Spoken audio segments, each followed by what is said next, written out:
As the world's largest, the most powerful and the oldest democracy, India has always been in favor of people-to-people, sporting and cultural ties even with Pakistan, hoping it will encourage Pakistan to abandon the path of terror and live like civilized neighbors. But history has shown, despite bilateral cricket with Pakistan or multilateral cricket with Pakistan, terror remains an instrument of Pakistan's state policy. Is there then merit in choosing an alternate location and country and not Lahore in Pakistan? Joining me on India First is Ambassador Veena Sikri to give us a diplomatic perspective. Arzu Kazmi is a respected voice from Pakistan. My first question is to India Today's sports editor, Nikhil Laz. Nikhil, give us details of the thinking within the cricket board here in India. Can India put our world champions in harm's way and send them to Pakistan even if all matches are held in Lahore? After all, the Sri Lankan cricket team was targeted at that Gaddafi Stadium in Lahore in 2009. Well, Gaurav, to answer your question in just one sentence, I'd have to say that the Indian team traveling to Pakistan seems a very unlikely scenario at the moment. And I'm only reporting on the things that I've picked up from various different places. And there are multiple stakeholders. Let's start with the BCCI. I did have a conversation with a few, members of the BCCI, the powers that be. And the indication I've gotten is that the BCCI is not very keen to send the Indian team to Pakistan. That's first. Secondly, comes, and remember, previously as well, sometimes such decisions to send a team to Pakistan is relied solely upon the ministry. It's the Ministry of Home Affairs, which has to give a clear-cut green flag, and only then the team can travel. And at the moment, what I'm picking up, it's unlikely that you're going to get a permission from the ministry as well. The only official statement that we heard from the ministry was about 4 months ago from the then sports minister, Anurag Thakur, who was pretty open and candid in his opinion. And he said there is no way that we'll be sending our team to Pakistan till such time that cross-border terrorism stops. So these are now two important, people that have spoken about it. Now let's get to the ICC, the neutral party in all of this. And I was there at the T20 World Cup, as you know, happen to meet with a few International Cricket Council members. And even though Pakistan maintains that they have given their entire schedule to the ICC, but remember, the go-ahead even from the ICC hasn't come. You speak about that attack that happened in 2009, and it was almost a decade since teams started returning to Pakistan. The last few years, we've seen teams travel to Pakistan. But remember, those are bilateral series. And even there, we've had a situation where the New Zealand team at the 11th hour decided to abandon their tour and come back. So there have been security concerns. And what I was told from the ICC, which is again a neutral body, that they're still not 100% convinced that Pakistan, from a security angle, can have a multi-nation tournament in Pakistan. So that's now the third hurdle that you have. And before I conclude, the fourth person that you really need to consider are going to be the players. And even though we haven't heard from the players, we've heard from the new India coach. Gautam Gambhir is yet to take charge of the Indian team, but he's going to be the coach when the Indian team travels for the Champions Trophy. And he made it very clear a couple of months ago that there should be no cricketing relations with Pakistan. If you put all those four things together, it seems highly unlikely that you'll have the Indian team travel to Pakistan. Might I add, it also seems very risky at the moment to even have the Champions Trophy in Pakistan in the first place. Absolutely. And Arzu Kazmi, when the home of the Corps Commander of Lahore, when that home is not safe in Pakistan, when Pakistan Air Force bases in Miawali are not safe from this highly radicalized mob in Pakistan, when Tehreek-e-Taliban Pakistan terrorists are repeatedly targeting Pakistani security forces within Pakistan, why should India risk sending our world champions to Pakistan when even ICC is not sure about the security situation in Pakistan, madam? I just want to say that why, Gaurav, only for cricket you feel insecure in Pakistan, because you know that other teams from, badminton, tennis or even kabaddi team from India, they visit Pakistan. And they are not feeling insecure or they are not remembering that Kashmir issue or terrorism at all. So why only for cricket you want to stop people to come to Pakistan? This is my question. And if you want to play in any other country like Dubai or Sharjah, so if you don't want to play with Pakistan because of the terrorism, then stop playing any game with Pakistan. Just close your embassy and show this Pakistan that we don't want to have any kind of relation with us. But on the other hand, we see that your team is coming from any other sports. Okay. Just as I said, tennis, badminton, or even kabaddi and other teams, they are coming. People are coming to from Pakistan to from India to Pakistan and going from Pakistan to India. Nikhil, सब you कुछ want to चल रहा quickly है, respond to this even hypocrisy and this double standard, that there are restrictions on cricket team, but this hypocrisy and, Ambassador Sikri, I'll come to you also. But Nikhil, other teams play Pakistan, their hockey team comes to India, but it's only with cricket that the security issue is raised? Well, that is true. That's an anomaly in that sense, Gaurav. If you see, in fact, just 3 months ago, I covered the Indian tennis team, their departure to Pakistan. They went and played a few Davis Cup matches. And at that time, I remember interviewing the manager who was leaving from Delhi for Pakistan. I asked him specifically that, is it a decision taken by the Indian Tennis Federation, or have you taken approvals from the ministry? And he said, you have to take approval from the ministry. And the Home Ministry looked at that situation and they've given us a go-ahead to go and play tennis there. And so when you thought, and I remember that's a national team, agreed, it's not a high-profile team like the cricket team that we have, but that was a national team of tennis that traveled to Pakistan. You've had a few other low-profile sport, if I may put it that way, that have traveled to Pakistan. I mean, that I think is something that's up for debate. You would want, okay, if there is, see, I'm an expert on sport, but if I understood geopolitics better, if there are, powers that be, and if there are better people who have understanding of geopolitics, and if they believe that, listen, we do not have to have any sort of sporting relations with Pakistan, then I agree that you need to maintain it across sport. Even in cricket, you had a situation where Pakistan team traveled to India and play that World Cup game. Yes. Should you then be looking at a situation where, many nationalists, would say, or even cricket fans would say, that if you do not want to have any sort of relations, it's okay. We do not mind conceding 2 points. An Indian cricket fan, if you'd asked him, and if he thinks that, the life of a soldier is far more important than a game of cricket, they wouldn't mind conceding 2 points. They'd be happy in fact, if the Indian team does not indulge in a game. On the contrary, why should we concede points? India's effort should be to get Pakistan out of ICC. If South Africa could be removed from international cricketing bodies because of apartheid, terror is worse than apartheid. It's the same or worse. So why should we concede points? We should get Pakistan out, Ambassador Sikri. And this actually exposes the hypocrisy, the sheer hypocrisy of India's Pakistan policy, madam. I think there is no hypocrisy at all. We are very clear that we will not compromise with terror. Absolutely, there is no compromise on terror. Well, I mean, if you're thinking, we don't have ambassadors in each other's mission in each other's countries anyway, so that the relationship is already a downgraded one. And if the security situation continues to worsen, as it has been over the last couple of weeks, there might be further action contemplated. I think it is not a good example to say that the tennis team has gone, or the kabaddi team has gone, or even a Pakistan team has gone. Everything is linked case by case and is decided by the Home Ministry on the situation prevailing at that point. But that would indicate in the Home Ministry, the right hand doesn't know what the left hand is doing. How can they think that it's okay for our tennis team to go and not okay for our cricket team to go? The lives of our cricket players are not more important than the lives of our tennis players, ma'am. There is no comparison. No, there is no comparison between the two situations. The tennis team is a much smaller team. The playing takes place in a much smaller environment, not in a big stadium, maybe in a small unit. So it is much easier to secure such a team. But isn't the issue only security? I would like here to first and foremost draw attention to the continuing terrorism from Pakistan in place, even in Jammu as we speak.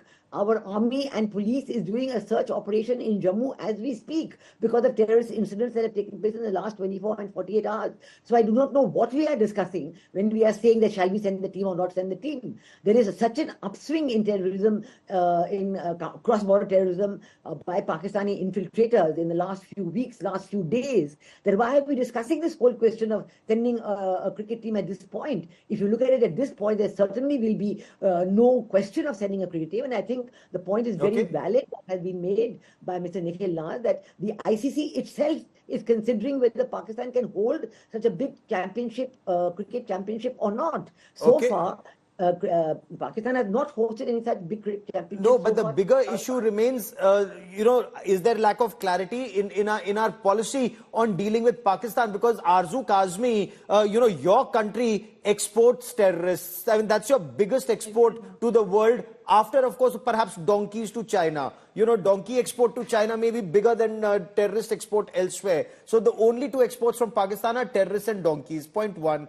Point two, Arzu Kazmi, why should the world play cricket with Pakistan or any sport for that matter with Pakistan when Pakistan uses terror as an instrument of state policy, even though the terror may be bleeding Pakistan?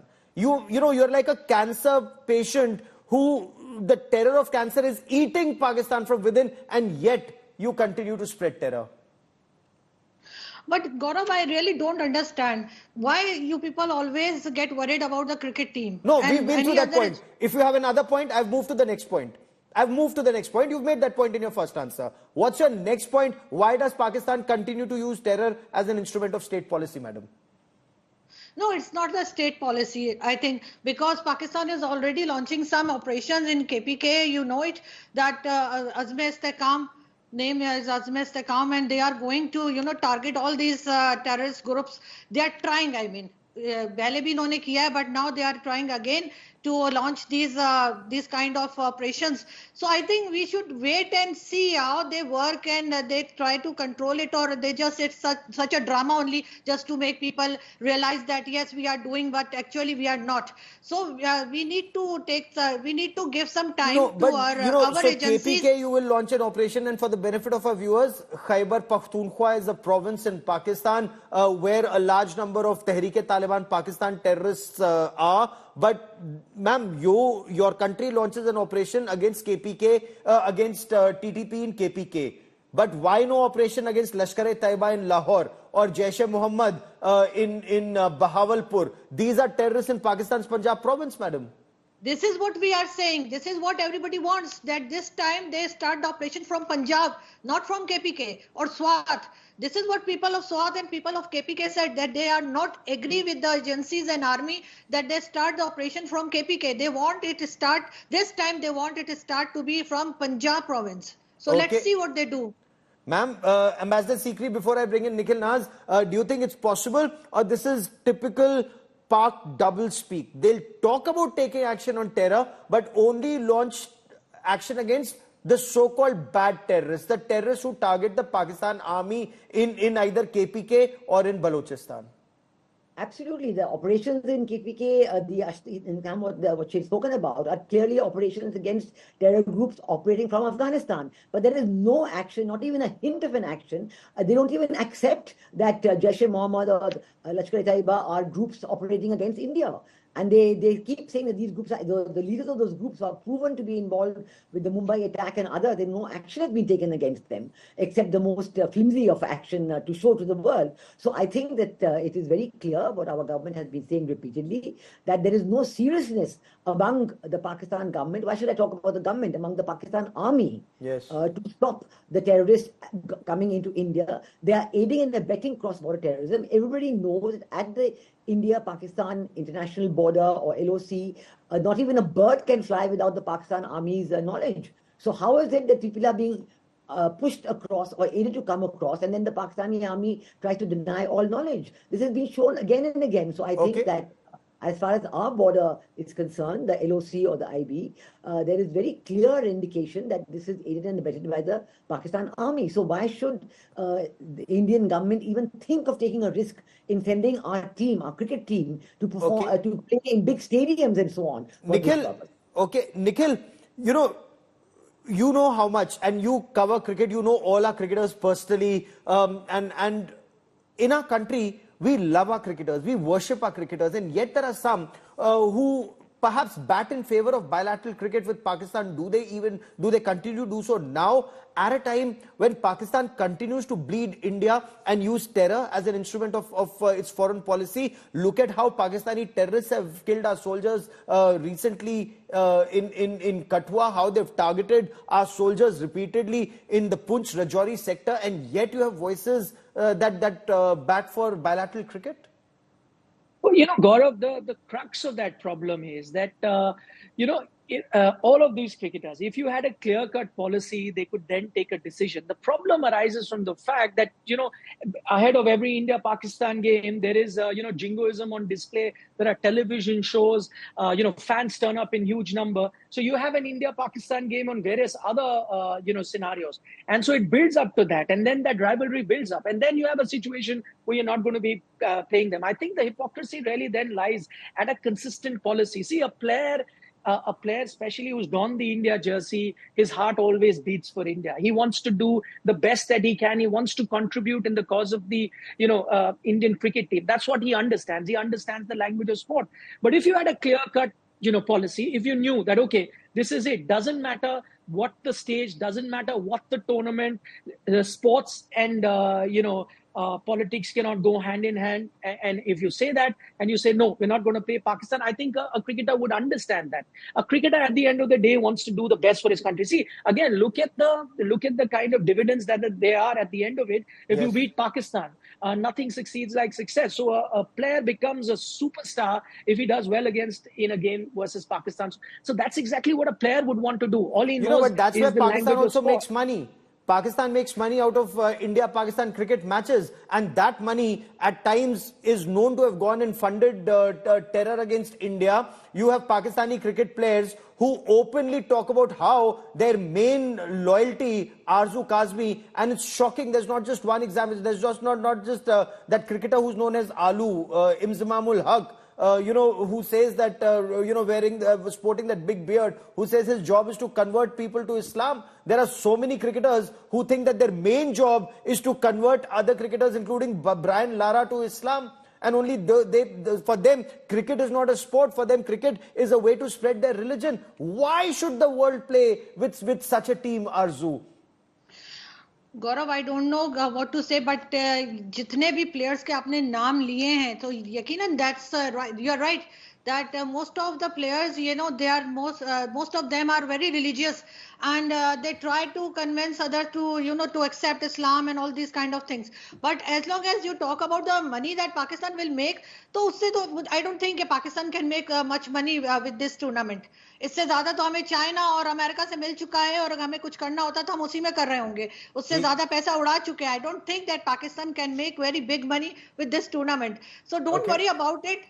But yes, our players are, I just call them crazy, that they always try to convince people to convert into Islam. This is wrong, और उसके ऊपर यकीनन they have to work. I mean, the team और team के जो members हैं उनको रोकना चाहिए. Okay, no, because Ambassador Sikri, sports has always been used as an instrument of foreign policy. We've talked about how nobody played with South Africa because of apartheid. You'd recall, madam, 1980 Olympic Games did not, the Western Bloc did not go for the Moscow Olympic Games because a political message had to be said. Similarly, the entire Soviet bloc stayed away from the 1984 Los Angeles Games.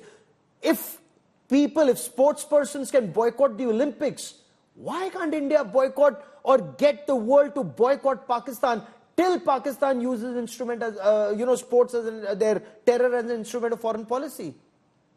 Well, I think that our government is very clear on this policy of no, absolutely zero tolerance for terrorism. Even as recently as last week, when our external affairs minister had gone to the SCO meeting, Shanghai Cooperation meeting in Astana, that resolution of coming out of that meeting is very, very unequivocal on terrorism, and saying that there can be absolutely no excuse for terrorism and it must be stopped in every way. So we are carrying this stage forward bit by bit to get the whole world to condemn terrorism in all its forms and manifestations, and to accept that there can be no justification for terrorism. It must be condemned.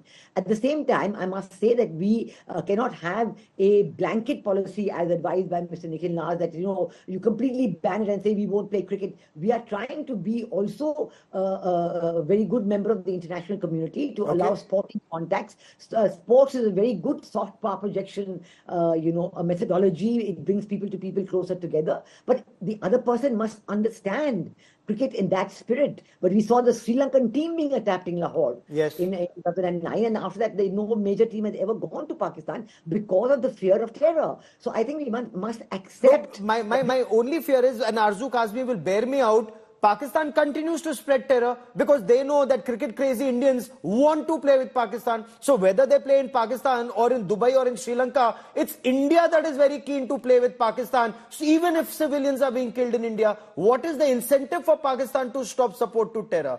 Tell me, Arzu, will Pakistan stop support to terror? I think so, because इसलिए नहीं कि वो करना चाहते हैं, because we are in a pressure of FATF and World Bank and IMF and all these things. Even for China, this time China is pressurizing Pakistan to stop all these target killings and these kind of terrorism. So I think because of China, not because of Bharat, because of China, we will try to stop it. But that is only you will go after Tehreek-e-Taliban Pakistan that is targeting Chinese construction workers. I will know Pakistan is serious about terror when Hafiz Saeed is hanged, or when Masood Azhar is hanged, or when Lashkar-e-Taiba and Jaish-e-Mohammed terror training camps and madrasas and those terrorist bases are shut down. But we'll track that story very closely. To all my guests, many thanks for joining me.